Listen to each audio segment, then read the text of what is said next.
여호수아 16장 1절부터 10절 말씀 같이 합니다. 요셉 자손이 제비 뽑은 것은 여리고 곁 요단 곧 여리고 물 동편 광야에서부터 나아가 여리고로 말미암아 올라가서 산지를 지나 베델에 이르고 베델에서부터 루스로 나아가 아렉 사람의 경계로 지나 아다롯에 이르고 서편으로 내려가서 아볼론 사람의 경계에 이르러 아래 벳호론 곧 게셀에 미치고 그 끝은 바다라. 요셉의 자손 므낫세와 에브라임이 그 기업을 얻었더라. 에브라임 자손의 그 가족대로 얻은 것의 경계는 이러하니라. 그 기업의 경계는 동으로 아다롯 아달에서 벳호론에 이르고 또 서편으로 나아가 북편 믹부다에 이르고 동편으로 돌아 디아낫 실로에 이르러 야누아 동편에 지나고 야누아에서부터 아다롯과 나아라로 내려가서 여리고에 미치며 요단으로 나아가고 또 답부아에서부터 서편으로 지나가서 가나 시내에 미치나니 그 끝은 바다라. 에브라임 자손의 지파가 그 가족대로 얻은 기업이 이러하였고 그 위에 므낫세 자손의 기업 중에서 에브라임 자손을 위하여 구별한 모든 성읍과 촌락도 있었더라. 그들이 게셀에 거하는 가나안 사람을 쫓아내지 아니하였으므로 가나안 사람 올라갈까지 에브라임 가운데 거하며 사역하는 종이 되니라. 아멘. 16장과 17장은 요셉 지파, 즉 에브라임 지파와 므낫세 반지파의 기업에 관한 내용입니다. 오늘은 에브라임 지파에 관한 내용입니다. 설교 제목은 섬김에는 보상이 있다. 섬김에는 보상이 있다는 제목입니다. 사회가 세상도 이제 국가가 민주국가가 되어지고 복지국가가 되어지면서 자꾸 어떤 그 보상 체계를 만들어 나갑니다. 독재 국가는 아무리 사람들이 일을 해도 위에 권력층에 있는 왕과 몇 사람이 모든 걸 다 가져가거든요. 그러니까 밑에 있는 사람들은 아무리 일을 하더라도 그 보상을 받을 수가 없어요. 그런데 민주국가가 되어지고 사회가 세상이 좋아졌다라고 말하는 것은 일한 것의 대가, 즉 보상을 받기 때문에 그런 거예요. 하나님 나라는 어떻습니까? 하나님 나라는 하나님께서 우리의 섬김에 대하여 반드시 보상을 줍니다. 아주 작은 일조차도 어젯밤에도 우리가 말씀을 통해서 보셨지만 주님은 말 한마디 한 것도 반드시 보상을 주세요. 물 한 잔 준 것도 반드시 보상을 주세요. 그러니까 세상에서 보는 기준으로 본다면 말도 안 되는 그런 섬김이었는데 주님은 반드시 그 일에 대하여 보상을 주세요. 우리가 너무나 잘 알고 있는 선한 사마리아인의 비유 같은 경우도 주님께서 말씀하실 때 그 일에 대하여 주님이 얼마나 칭찬하셨습니까? 그래서 우리가 하나님 나라에 속한 하나님의 나라의 백성으로서 분명하고 확실한 것은 내가 말한 것에 대하여 생각한 것에 대하여 그리고 실제로 내가 한 일에 대하여 주님은 반드시 보상을 주신다는 것. 하나 더 예를 들어드리면 사무엘하 7장에서 다윗이 생각만 했어요. 성전을 짓겠다 생각만 했습니다. 그런데 주님은 그 생각 하나만 가지고 너의 후손으로 계속 왕을 세워주겠다. 생각 하나만 가지고 말이죠. 그러니까 사람들이 그런 생각하지 않는다는 말이에요. 우리가 함께 보겠습니다. 무엇을 봐야 될까요? 첫째는 할 일과 하지 않을 일을 구분해야 한다는 겁니다. 정말 중요한 일이죠. 내가 섬겨서 하나님의 축복, 보상이 축복이잖아요. 받을 때 우리가 한 가지 생각해야 될 것은 아무거나 아니라는 거예요. 분별력이 있어야 돼요. 지혜가 있어야 돼요. 할 일과 하지 않은 일을 구분할 줄 알아야 돼요. 자, 1절 말씀에 제비 뽑았습니다. 반복적으로 나오는 거죠.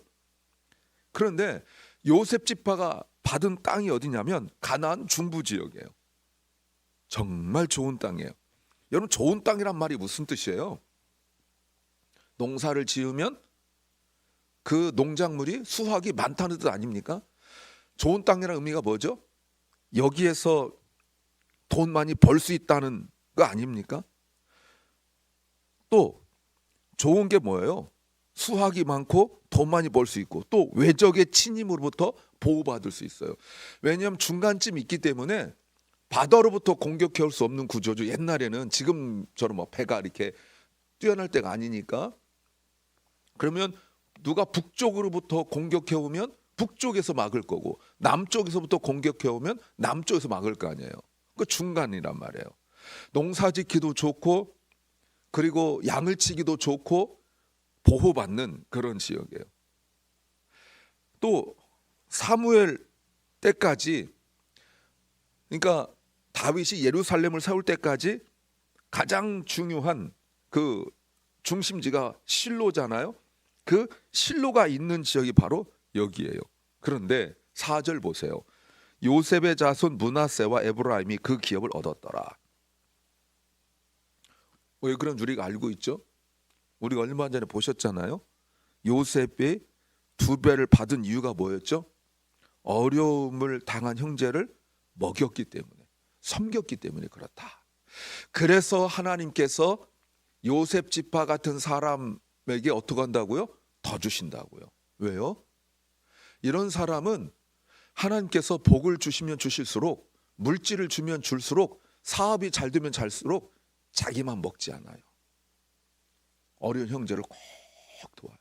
그냥 한번 물질 주는 거로 되지 않았어요. 아시잖아요. 형제들 다 불러가지고 먹고 살 수 있도록 해줬잖아요. 그리고 형들한테 뭐라고 말했어요? 걱정하지 마세요. 내가 형들과 형들의 자녀들을 먹여 살리겠습니다. 실제로 그랬잖아요.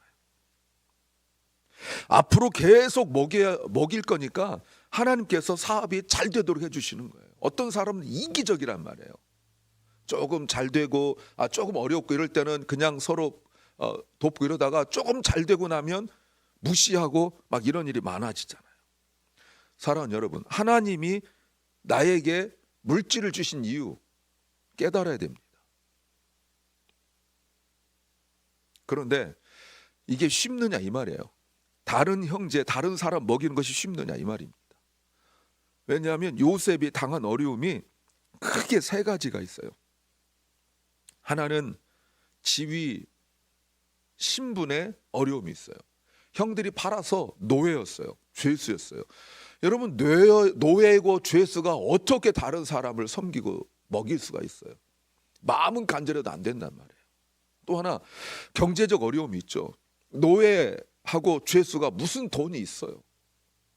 또 하나, 미래 어려움이죠. 노예고 죄수인데 어떻게 뭐 내일에 대한 보장이 어디 있어요? 그런데 그 모든 과정을 하나님께서 극복하게 하셨죠. 총리를 만들어 주셨단 말이에요. 그런데 요셉의 지위 신분의 어려움, 경제적 어려움, 미래의 어려움을 주었던 그 형들은 동생 팔고 은 20개를 받았죠. 그런데 나중에 여러분 신분의 어려움이 생깁니다. 잘못하면 노예가 될 뻔했어요. 또 경제적 어려움이 생깁니다. 흉년이 들어가지고 어떻게 먹고 살 수가 없었죠. 또 미래의 어려움이 닥칩니다. 뭐 돈은 좀 있었지만 그거 가지고 흉년이 7년 동안 계속되니까 뭘 먹고 살 수가 없어요. 이런데 이렇게 다 어렵고 힘들 때 그럼에도 불구하고 하나님이 지금까지 나를 지키시고 보호하셨습니다 라고 하나님의 섭리와 손길을 고백한 사람은 요셉밖에 없어요. 창세기 여러분 다 읽어보아도 요셉만 하나님이 지금까지 나를 도우셨고 하나님이 지금까지 나에게 축복해 주셨다라고 고백한 사람은 요셉밖에 없어요. 형들은 한마디 하지 않아요. 동생을 통하여 그렇게 먹고 살 수 있고 미래에 대하여 보장이 되고 사업이 잘 되고 하는 어마어마한 축복을 받았는데 하나님 감사합니다 한마디 하지 않습니다. 하나님께서 누구에게 주실까요? 요셉에게 2배를 주신다는 거예요.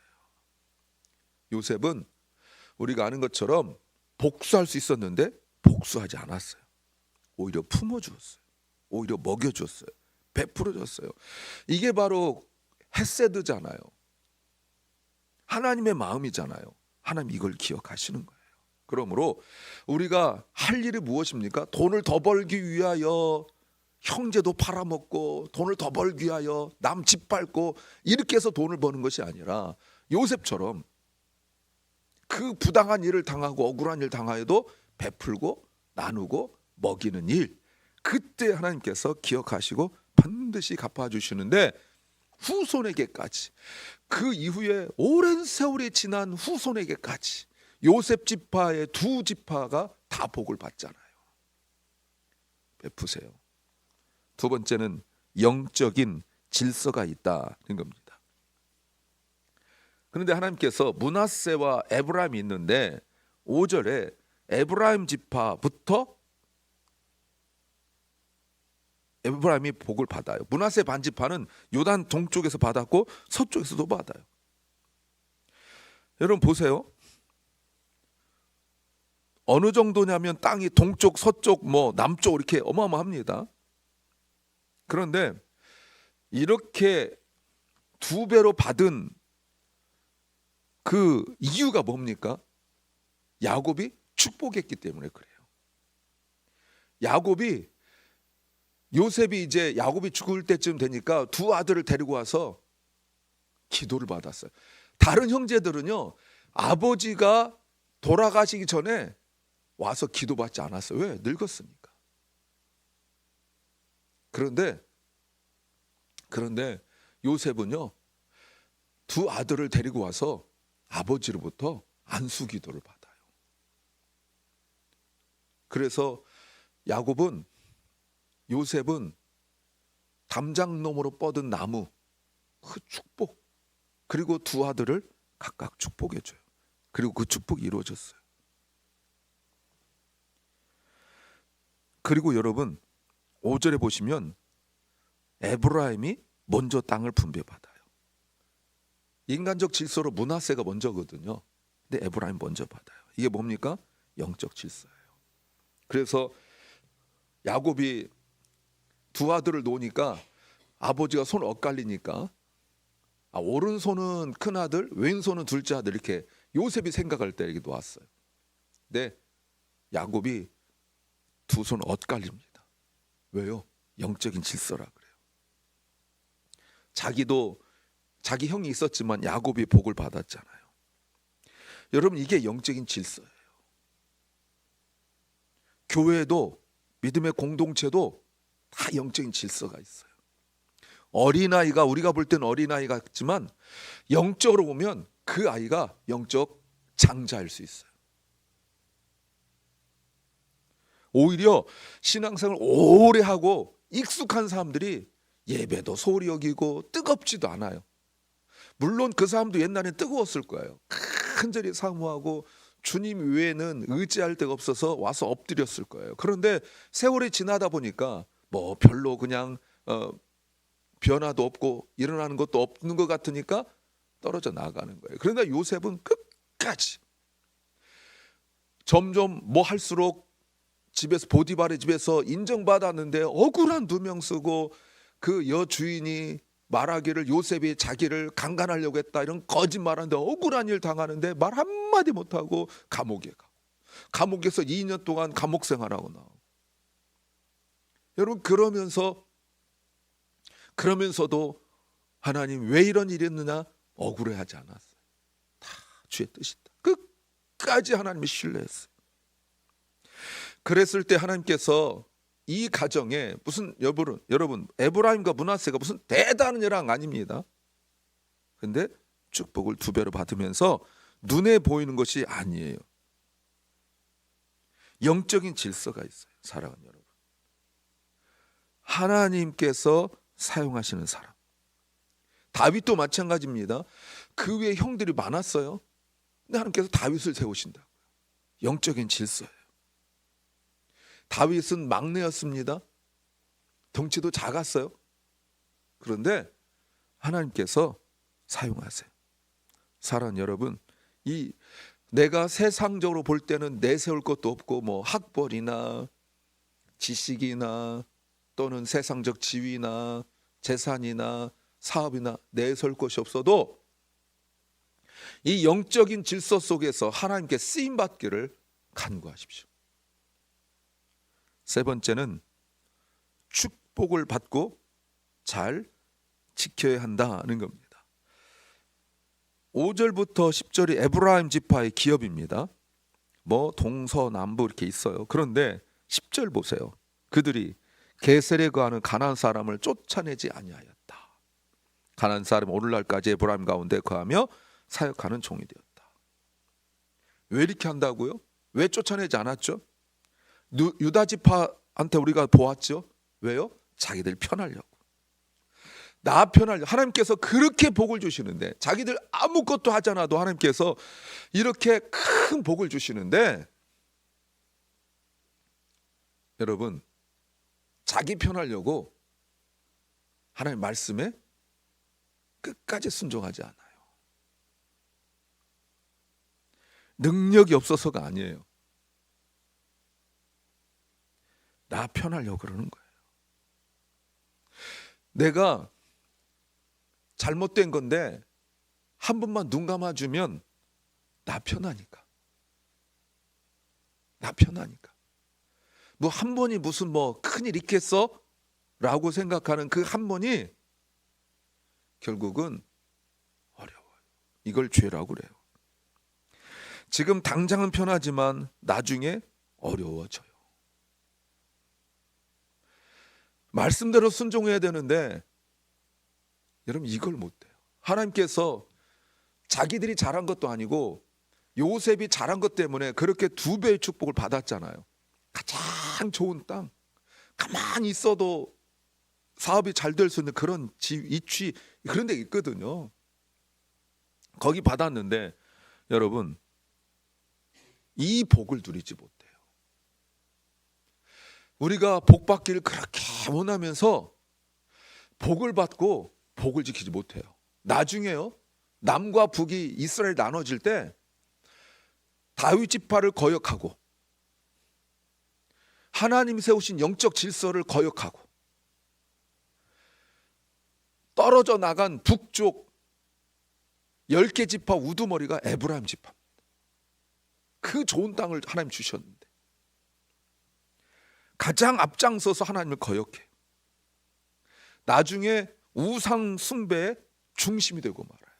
그래서 북이스라엘을 남유다라고 하듯이 유다 지파 북이스라엘을 에브라임이라고도 말해요. 전체의 대표예요. 왜요? 돈 많으니까 앞장섰을 거 아니에요.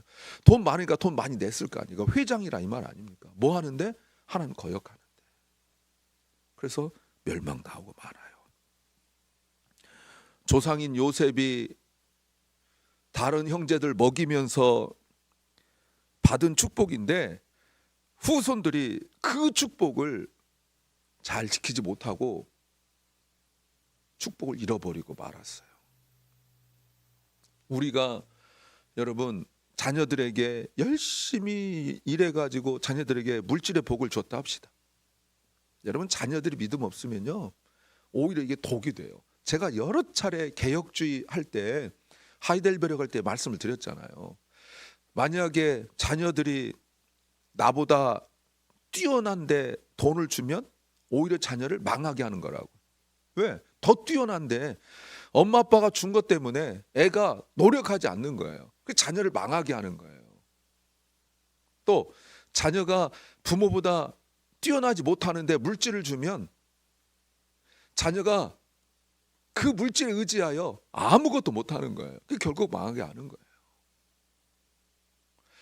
내가 이 물질 가지고 선한 일에 쓰도록 노력을 해야 되는데 물론 자기가 볼 때 저렇게 뛰어난 자녀니까 내가 가진 물질 주면 더 잘할 거라고 생각하죠.